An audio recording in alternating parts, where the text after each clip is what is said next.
Hey everyone, it's Phinix, and I wanted to make a video today to show some of the changes that I have added to the LootDrop Reborn add-on. I haven't updated this in a while, but I have incorporated a lot of the features that some other authors have added to some of the forks. It was kind of updated while I was away, and that's cool.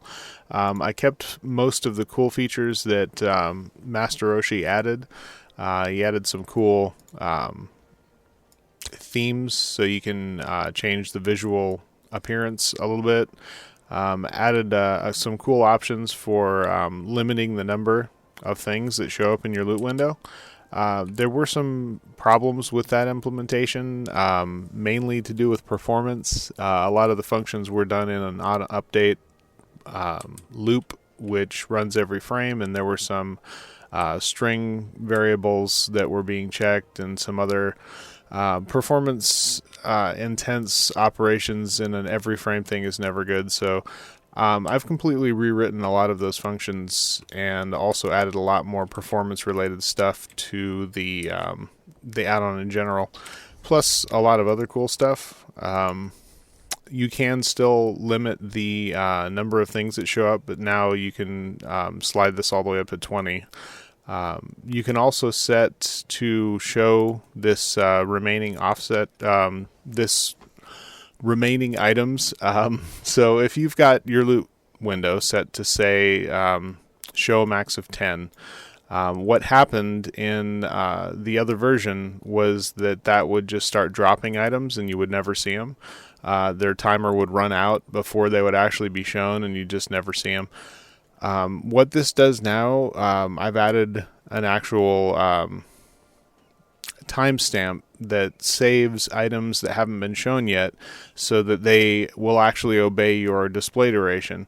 So while they're waiting to be shown and they haven't shown up on your screen in your loot window yet, they will maintain their display duration until they actually show. So they will actually, when they do slide into view, they will show for the full duration. So you'll always see everything. And then I added this other option where you can show the number of items waiting to be shown, and it will be in a different position depending on whether or not you've chosen to stack up or down. But I'll show you how it looks in a second. Here you can change the offset, so you can move it left and right if you don't like where it is by default. But it basically shows when you've maxed out your loot window how many are still waiting to be looted. So I've gone ahead and done my crafting writs. I'm going to go ahead and just turn them all in and grab everything. And so it should be like 20 or so things when it starts using Lazy Writ Crafter to open those boxes. Alright, so you see this little number here? So you've got 10 that I had it set to, plus 17 that are waiting to show. And each one of these has its own individual timer set by your setting of how long you want them to show. And then once they're all, the remaining ones are shown, that number goes away and it'll just kind of scroll off as it does. A couple other cool things you probably saw. I changed the way a lot of this stuff looks. I actually moved the gold icons to the left of the value so it matches all the rest of the stuff.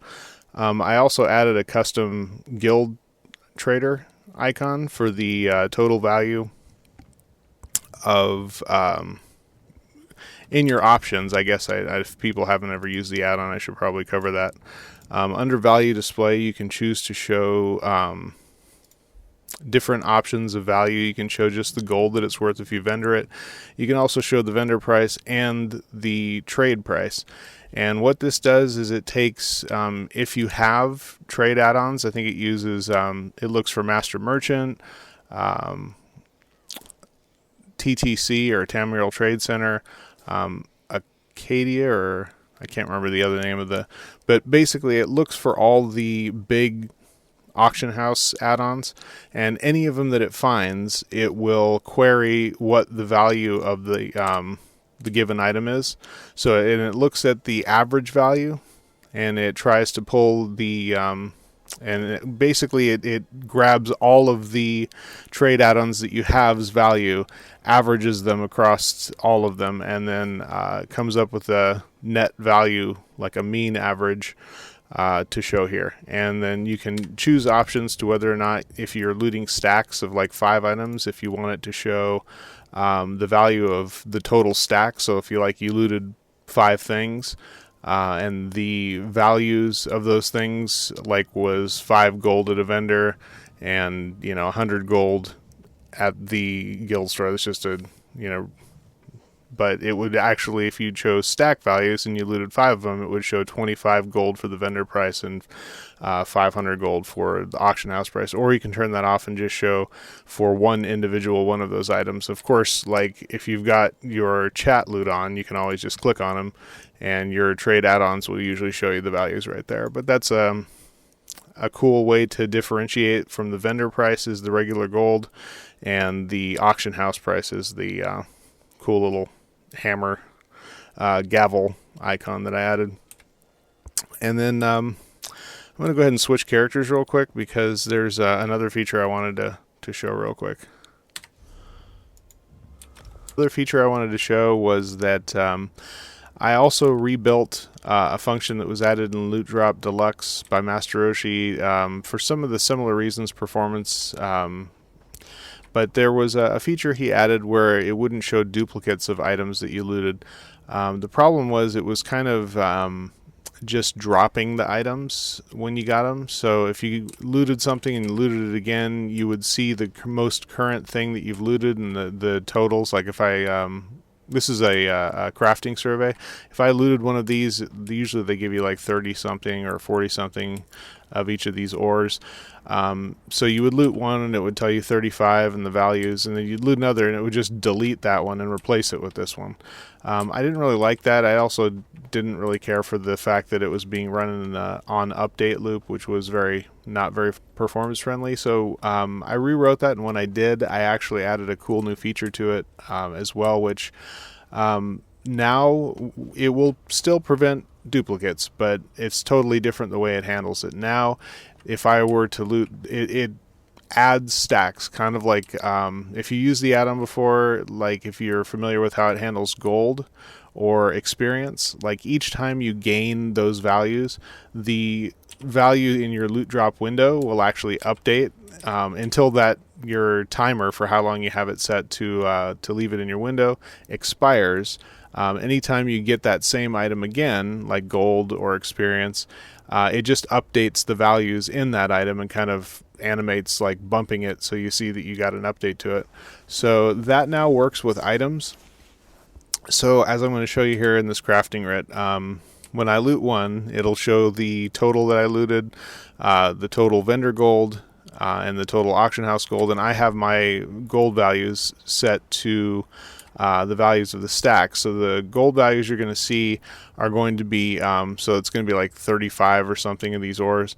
The vendor gold is going to be the vendor price for 35 of the ores, and the auction house price is going to be the price for 35 of these ores. So I'm going to go ahead and I've got my timer set to 7 seconds, which will give me a time to move from one to the other.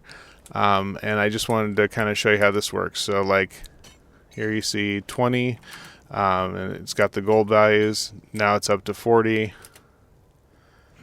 and it just keeps the running total. So now it's 60, 80. I'm getting really low RNG on these totals. So the total I looted from that crafting survey was 116 of them, and those are the values. Total of about 5,000 gold worth of stuff just from one. If that was a jewel crafting one, that value would be like 20,000 gold worth of stuff because those are way more valuable.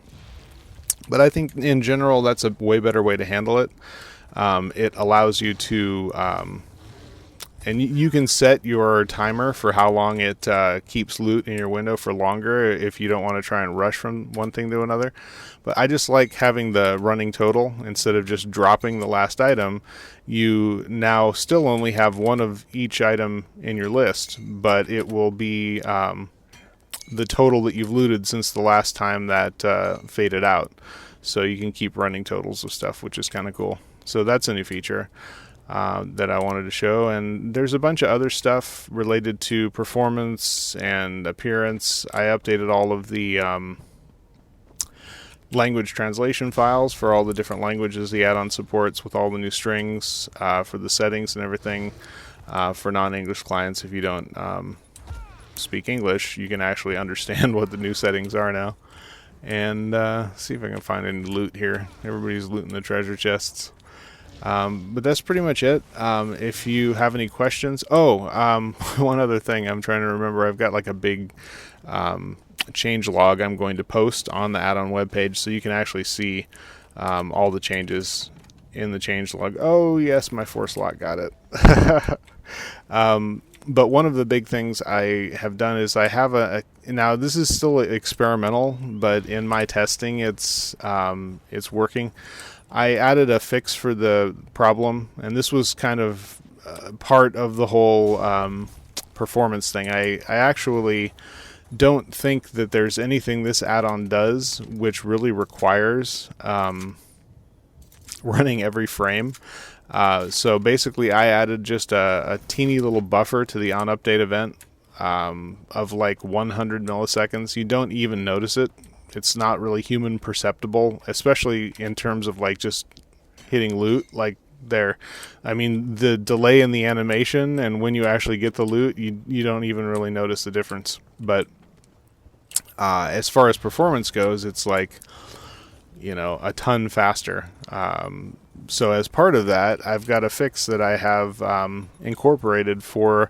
There was a problem before where sometimes items that were not expiring would expire when another item expired, is the best way I can describe it. So like you would loot something and it would be sitting there and your timer on that item would be about to run out, and you loot something else like right as it was about to run out. Like both the thing that was actually expiring and the thing you just looted would both go away. And that had been a bug like forever. I believe as part of that whole process, I believe I have fixed that, but it requires some testing. So if you still have problems with it, let me know. If you have any questions or comments, leave them on the add-on page. Is probably the best place to get a hold of me, on ESOUI.com. That will be in the video description, where you can download the add-on. And if you are able to help financially, I am disabled and on a fixed income, and I'm trying to take care of my elderly dad and a lot of health issues from both of us, a lot of car issues, living out in the middle of nowhere. We're not able to really get into town as often, and there's just tons of expenses that on $500 and some a month, you can imagine. It's tough. So if anyone can help at all, that is always greatly appreciated. And that is pretty much it for this update. Always open to feature suggestions, so if you think of anything else that would be cool to add, let me know and I will add it to the list. And I hope you enjoy the add-on and your time in Elder Scrolls Online, and I'll see you next time.